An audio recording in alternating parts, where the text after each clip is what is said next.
Oke, selanjutnya saya akan menjelaskan tentang isi dari laporan modul 6 lingkungan kerja fisik. Nah, untuk format-format yang di sini ini teman-teman bisa lihat di modul itu udah sama. Nah, sebenarnya saya jelaskan dulu secara singkat lingkungan kerja fisik. Nah, lingkungan kerja fisik itu merupakan suatu keadaan di sekitar operator atau pekerja yang nantinya akan mempengaruhi si operator ini baik secara langsung maupun tidak langsung. Nah, biasanya faktor lingkungan kerja fisik di sini ada 3, yaitu visual, iklim, serta faktor lainnya. Untuk visual di sini ada beberapa faktor, yaitu seperti pencahayaan dan warna, kebisingan, dan getaran. Nah, untuk iklim di sini ada suhu, kelembapan, sirkulasi udara. Untuk faktor lainnya di sini ada bau-bauan. Namun yang digunakan di praktikum modul 6 di sini teman-teman hanya menggunakan 3 faktor, yaitu tingkat kebisingan, intensitas cahaya, dan suhu. Nah, selanjutnya bab 1 pendahuluan. Nah, di sini berisi tentang latar belakang dan tujuan. Seperti pada modul-modul sebelumnya, nantinya di latar belakang ini di paragraf pertama teman-teman menjelaskan apa sih yang melatar belakangi teman-teman praktikum modul 6 ini. Untuk paragraf 2 seperti biasa, yaitu ada sumbernya. Untuk paragraf ketiga teman-teman nanti menjelaskan dari awal bagaimana proses praktikum modul 6 ini berlangsung. Kemudian tujuan di sini teman-teman bisa melihat di modul itu sudah sama persis. Selanjutnya untuk tinjauan pustaka. Nah, tinjauan pustaka di bab ini teman-teman berisi tentang landasan teori yang digunakan untuk menyelesaikan pengolahan data teman-teman di bab 4. Nah, untuk selanjutnya yaitu bab 3 metodologi penelitian, yaitu berisi alat dan bahan, prosedur praktikum, sama flowchart. Selanjutnya untuk alat dan bahan di sini bisa teman-teman lihat, yaitu ada rekapan data hasil percobaan, kemudian Microsoft Office, software Minitab, PC atau laptop, air plug, Purdue Keyboard, stopwatch, kamera, check sheet, dan alat tulis. Untuk prosedur praktikum di sini ada 2, yaitu prosedur pengambilan data dan prosedur pengolahan data. Untuk pengambilan data di sini teman-teman menjelaskan tentang langkah-langkah teman-teman melakukan pengambilan data tersebut yang praktikum. Kemudian kalau yang pengolahan data, teman-teman menjelaskan bagaimana sih data dari teman-teman yang sudah diperoleh itu diolah sehingga menghasilkan hasil yang sesuai dengan percobaannya. Kemudian untuk flowchart di sini ada 3, yaitu flowchart praktikum, flowchart pengambilan data, dan flowchart pengolahan data. Nah, untuk flowchart praktikum seperti biasanya teman-teman yaitu melakukan pretest, briefing, pengambilan data, terus briefing pengolahan data, scene 1, 2, dan lab test. Nah, untuk yang pengambilan data di sini teman-teman menjelaskan tentang 2 tahap, yaitu tahap desain eksperimen dan tahap percobaannya bagaimana. Untuk yang flowchart pengolahan data di sini teman-teman menjelaskan bagaimana sih data yang teman-teman dapat itu diolah ya nanti dapat ditentukan analisa data dan interpretasi data bagaimana. Nah, untuk uji ANOVA di sini apabila hasilnya menunjukkan terdapat perbedaan yang signifikan maka diuji lanjut. Namun apabila tidak langsung ke analisis data. Nah, selanjutnya untuk pengolahan datanya. Jadi untuk desain eksperimen ini terdapat ada 3 tahapan. Jadi yang pertama dilakukan konsepnya, dasar eksperimen itu dilakukan pengacakan atau random. Terus yang kedua melakukan replikasi, baru yang ketiga mengendalikan atau kontrol dari lingkungannya.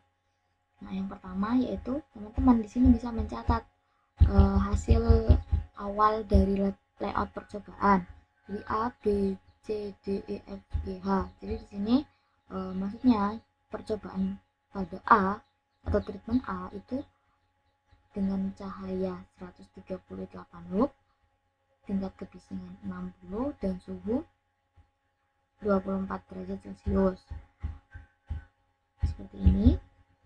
Setelah direkap, teman-teman ada asumsinya. Jadi pertama, Suhu tidak menggunakan alat ukur, namun menggunakan remote control AC.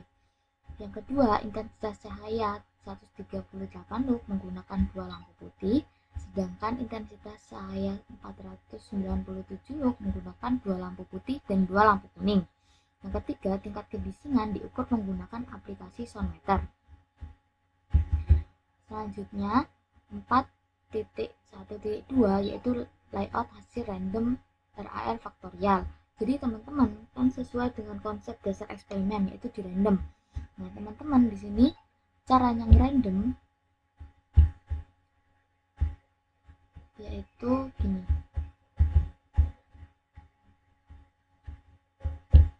Nah, di sini teman-teman kan sudah ada percobaannya. Nah, kemudian untuk randomnya yang pertama yaitu urutan pengumpulan, kemudian ada kode percobaan, kemudian ada angka acak.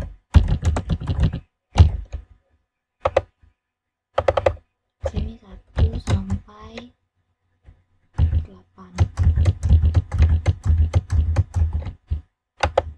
Sini A.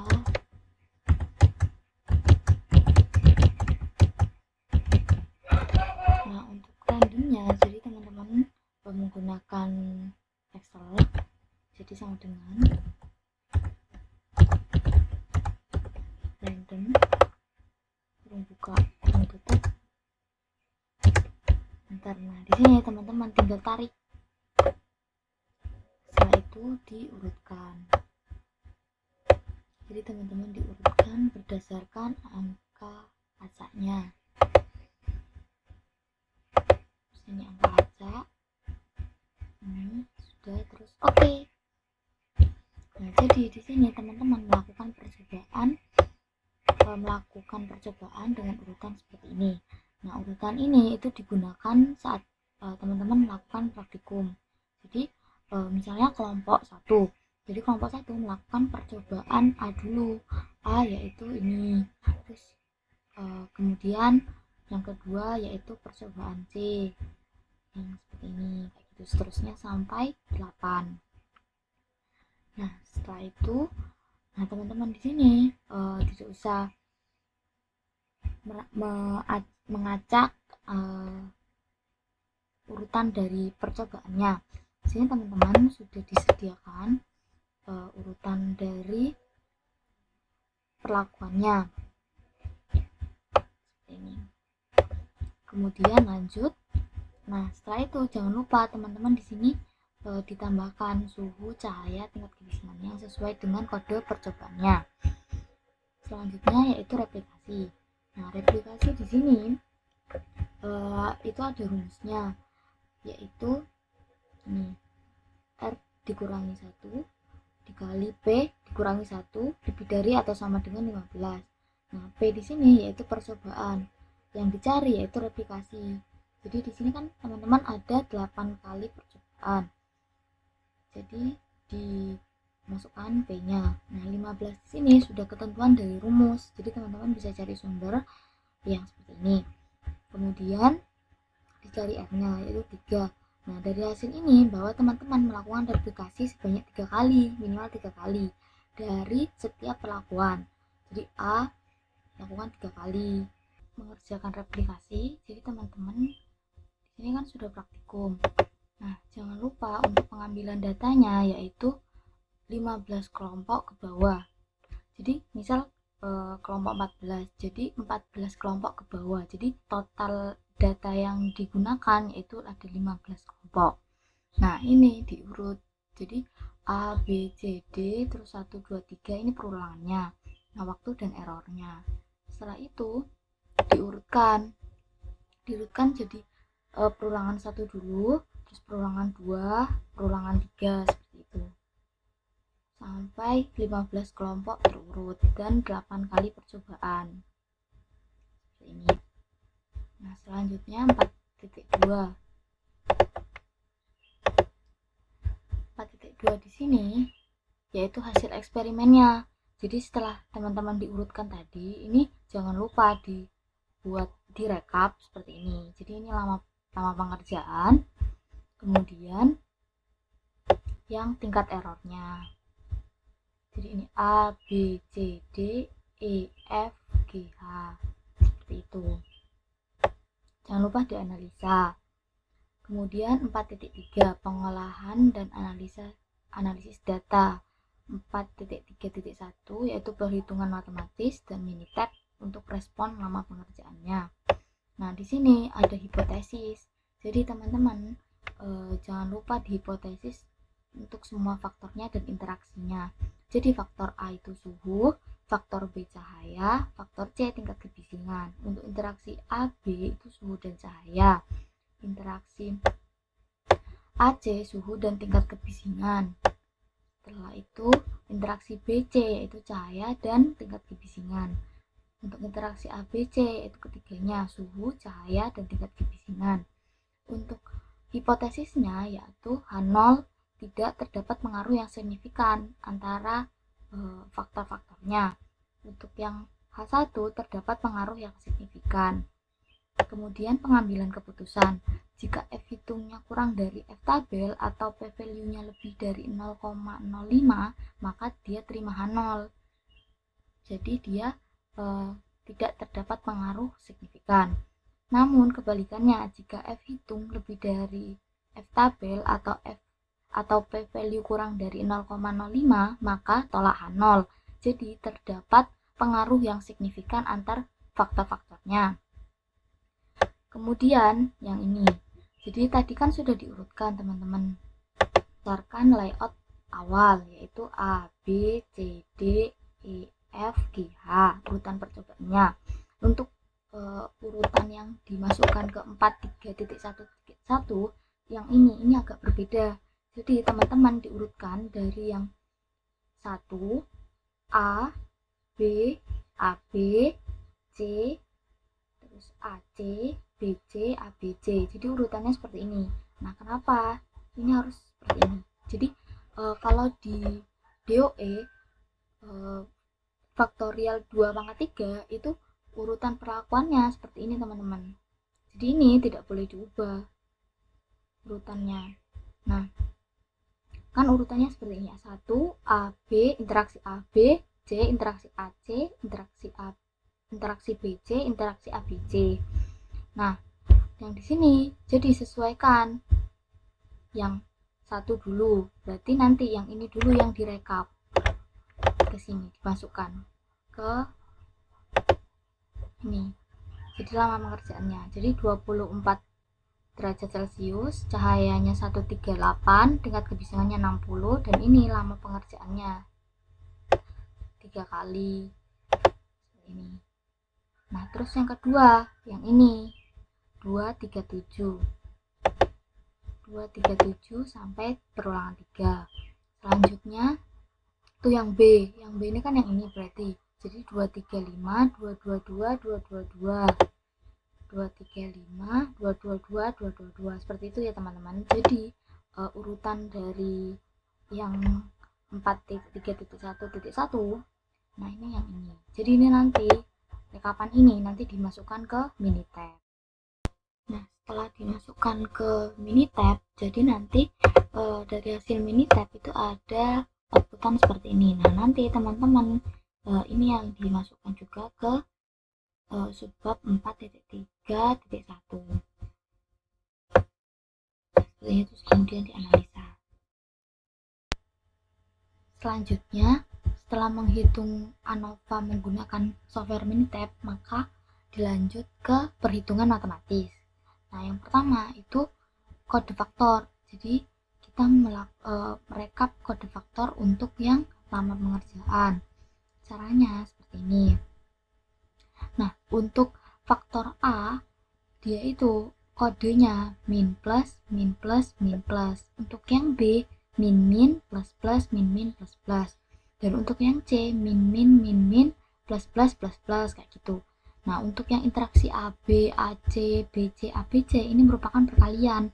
Jadi misalnya yang AB.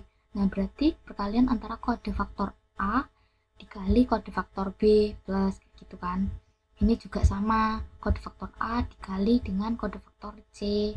Ini B dikali dengan C yang ABC. Ini perkalian antara faktor A, B, sama C. Nah, kemudian di sini untuk perulangan yang lama pengerjaan ini direkap dari yang rekapan yang ini, yang buat inputan di Minitab. Jadi yang pertama dia kan 1. Nah, ini kan sudah diurutkan sih. Yang ini kan udah diurutkan berdasarkan ini. Jadi kan tetap. Nah, jadi teman-teman tinggal masukkan aja ini sesuai urutan ini. Terus yang A itu yang ini. Sampai ke ABC kayak gitu. Setelah itu yang jumlah. Nah, jumlah ini itu penjumlahan antara ketiga perulangannya. Dijumlah terus sampai ke yang ABC kayak gitu. Sudah. Nah, selanjutnya untuk kontras. Nah, kontras di sini ini rumusnya. Jadi gini. Nah, untuk kontras A, dia itu dilihat yang A dulu, yang faktor A. Nah, yang dikerjakan duluan yang plus. Jadi plus baru yang min. Nah, kayak gini. Bisa dilihat. Jadi yang pertama L4 kan yang ini, jadi plus dulu, terus ditambah L6 yang ini plus, terus L8, L10, baru dikurangi ke yang L3, L5, L7, L9. Jadi untuk yang kontras ini intinya penjumlahan dulu, baru pengurangan. Itu sama semuanya. Nah, yang dijumlah atau yang dikurangi ini yang dijumlahnya, bukan yang di perulangan ini, tapi yang sudah dijumlah. Kemudian jangan lupa dianalisa. Jadi kontras A, jadi ini kontrasnya banyak faktornya suhu kayak gitu. Yang B cahaya. Seterusnya sampai ke kontras ABC. Setelah itu direkap perhitungan matematisnya. Direkap kayak gini dan dianalisa. Nah, setelah itu dilanjut ke analisis variansi matematis reaksi lama pengerjaan. Nah, ini itu mencari kayak jumlah kuadrat, terus derajat bebas sama kuadrat tengah gitu. Ini derajat bebas, kuadrat tengah. Nah, nanti ini rumusnya kayak di modul, sudah ada di modul, jadi teman-teman bisa ngikutin modul. Kontras A pangkat 2 per N 2 pangkat 3. Nah, untuk kontras di sini itu dipangkatkan 2, jadi yang ini itu dipangkatkan 2 dulu. Nah, untuk nilai N di sini, nilai ini merupakan replikasi. Jadi replikasinya kan ada 3 setiap faktor atau setiap perlawan. Nah, ada 3.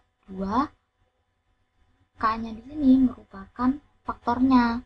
Jadi kan ada 3 kali perulangan, 2 dipangkatkan 3 kali 3 faktor.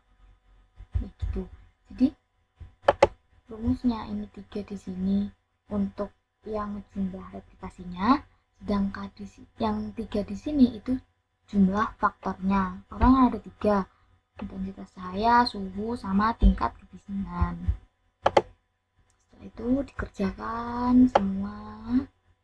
Nah, untuk yang ini SST di sini yang total. Jadi rumusnya juga udah ada di modul. Jadi ini tuh, ini kita dicari dari yang 243 kuadrat. Nah, ini tuh yang ini. Nah, ini yang di sini. Jadi ini dikuadratkan, ini tambah ini kuadrat, ini kuadrat, ini kuadrat, terus dikurangi sama jumlah ininya. Dikurangi sum ini, terus dikuadratkan. Nah, bawahnya ini sama kayak yang tadi udah dijelaskan. Gitu. Nah, ini. Nah, untuk yang SSE ini error. Jadi yang SS total dikurangi sama SS yang A, B, C dan sebagainya sampai sini, sampai yang SSAB seperti itu. Nah, untuk menghitung derajat bebasnya ini juga ada di rumus, jadi A-1 2 dikurangi 1 kayak gitu. Nah, 2 di sini menandakan kayak levelnya, level dari setiap faktor. Kan yang A tadi suhu, jadi kan suhunya ada 24 derajat sama 30 derajat Celcius kayak gitu. Nah, untuk yang degree of freedom yang error itu rumusnya ABC dikali R-1. Nah, R di sini itu merupakan faktornya. Jadi kan faktornya ada 3, suhu, intensitas cahaya, sama tingkat kebisingannya. Jadi tinggal dikalikan. Ini juga tinggal ngikutin rumus untuk yang DF totalnya. Selanjutnya itu yang menghitung kuadrat tengah. Jadi menghitung kuadrat tengah ini merupakan pembagian antara SS atau jumlah kuadrat dibagi sama derajat bebasnya. Jadi ini sesuai dengan faktornya. Jadi ini yang SSA dibagi sama DFA gitu. Sampai ke yang MS error. Untuk yang MS total nggak usah, seperti biasa. Setelah itu direkap ke Excel kayak gini formatnya. Nah, untuk rekapan yang ini itu harus sama nilainya sama yang di Minitab. Jadi kalau nggak sama itu dicek lagi perhitungan yang matematisnya kayak gitu ya teman-teman. Ini harus sama semua, SS-nya, DF-nya, MS-nya gitu. Ini kan 4261 67. Nah, ini 4267 kayak gitu harus sama ya. Nah, selanjutnya setelah direkap hasilnya itu menentukan ini F hitung sama keputusannya. Caranya F hitungnya itu MS dari treatmentnya dibagi sama MS error itu sama semua. Nah, direkap ulang ke tabel ini. Terus yang F tabel bisa menggunakan rumus Excel. Jadi find V terus 0,05 terus 1 sama errornya. Jadi DF-nya yang treatment sama dibagi sama yang error kayak gitu. Sama juga. Nah, untuk yang ini keputusannya sama lebih dari atau kurang darinya ini bisa menggunakan logika if. Jadi kan sesuai dengan keputusan yang di awal hipotesis tadi. Kalau F hitungnya kurang dari F tabel, maka dia terima 0, yang artinya tidak terdapat pengaruh yang signifikan. Sedangkan kalau yang lebih dari F tabel itu terdapat pengaruh yang signifikan. Terus dimasukkan ke Word dan dianalisa. Jadi dianalisanya tuh faktor apa sih yang berpengaruh signifikan terhadap lama pengerjaannya kayak gitu teman-teman. Nah, selanjutnya untuk subbab 4.3.2 yaitu faktorial plot reaksi lama dari pengerjaan. Nah, ini merupakan output dari SPSS. Jadi yang pertama itu ada main effect. Nah, di sini itu teman-teman jelaskan apa sih maksud dari grafik yang ada di sini. Nah, ini misalkan nanti teman-teman dilihat dari faktornya yang kira-kira lama pengerjaannya itu dari faktor yang dari level yang mana, misalnya 24 dan 30 derajat Celcius. Ternyata yang 30 derajat Celcius itu menyebabkan lama pengerjaan semakin besar, yaitu semakin lama pekerjaannya dari operator. Nah, kemudian untuk grafik ini teman-teman bisa mempelajarinya lebih lanjut di mata kuliah pilihan, itu rekayasa kualitas. Jadi di sini teman-teman nanti akan dijelaskan akan memilih metode seperti apa, apakah yang semakin besar semakin baik atau semakin kecil semakin baik. Nah, nanti dari diagram ini teman-teman akan menganalisanya seperti itu ya. Untuk selanjutnya yaitu ada interaksi plot. Nah, interaksi plot di sini itu menjelaskan tentang hubungan antara dua dari faktor-faktor. Misalnya yang ini merupakan interaksi antara suhu dan cahaya seperti itu. Nah, untuk lebih jelasnya teman-teman silahkan cari sumber untuk cara bacanya bagaimana. Kemudian ini surface plot. Nah, di sini juga menjelaskan tentang interaksi antara faktor-faktornya. Nah, nanti ini kayak ditarik garis, nanti di sini teman-teman menandakan lama pengerjaannya berapa detik seperti itu. Untuk sumbernya juga untuk pembacaan grafiknya juga silahkan cari di sumber. Nah, ini untuk tingkat kebisingan dengan suhu, kemudian ini tingkat cahaya dengan tingkat kebisingan. Selanjutnya ini kontur plot. Nah, kontur plot di sini juga menjelaskan tentang antar interaksinya dari kedua faktor. Nah, di sini bisa teman-teman lihat, misalkan suhunya di sini 24, sedangkan cahayanya di sini pakai yang 138 lux. Nah, nanti di sini ditarik garis. Nah, di sini nanti teman-teman masuk ke kategori warna yang mana. Nah, warna di sini nanti menjelaskan tentang lama pengerjaan dari case yang diberikan. Nanti dianalisa juga, udah cari sumbernya. Nah, ini juga. Nah, selanjutnya ada 4.3.3 yaitu analisis residual. Nah, ini tuh outputannya dari yang pertama kali kita nginput di Minitab di awal. Data di awal kan itu muncul banyak grafik. Nah, itu dari sana. Nah, untuk yang pertama itu normal probability plot. Jadi teman-teman di sini menganalisa apakah data dari teman-teman normal atau tidak.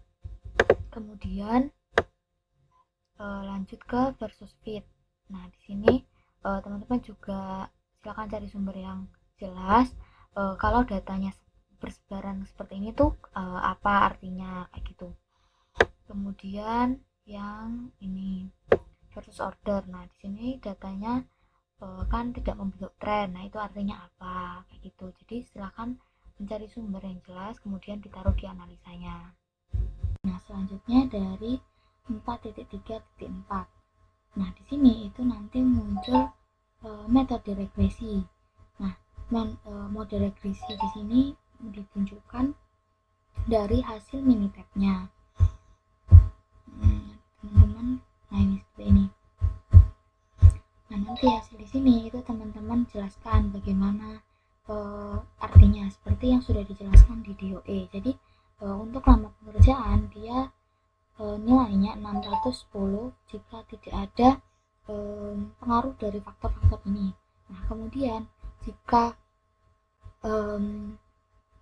lama pengerjaannya itu naik sebesar 1 satuan, maka menyebabkan penurunan sebesar 14,52. Nah, ini juga sudah dijelaskan di mata kuliah DOE, jadi silakan analisa sesuai dengan penjelasan di mata kuliah DOE. Selanjutnya di sini interaksi dari interpretasi koefisien korelasi. Nah, jadi di sini korelasi itu kayak hubungannya antara respon dengan faktor-faktornya. Jadi di sini nanti teman-teman kan di sini cari nilai ini ya, cari interval dari koefisiennya. Kemudian untuk yang ini itu teman-teman didapat dari Minitab. Nah, didapat dari Minitab ini tuh yang ini. Nah, cuman R-nya di sini kan korelasi. Jadi teman-teman harus mencarinya sendiri dengan cara akar dari R square-nya. Nah, di sini R square merupakan menunjukkan bahwa lama pengerjaan yang dapat dijelaskan oleh faktor-faktornya. Nah, sebesar 54,50%. Nah, untuk sisanya yaitu dijelaskan oleh faktor lainnya yang tidak dicantumkan. Nah, kemudian untuk tingkat hubungan korelasi di sini kan R. Nah, itu dijelaskan nanti ini tuh masuk ke 0,73 itu masuk ke interval yang mana, maka nanti kan masuk sini. Nah, berarti hubungan antara keduanya yaitu memiliki hubungan yang kuat. Nanti dianalisis seperti itu.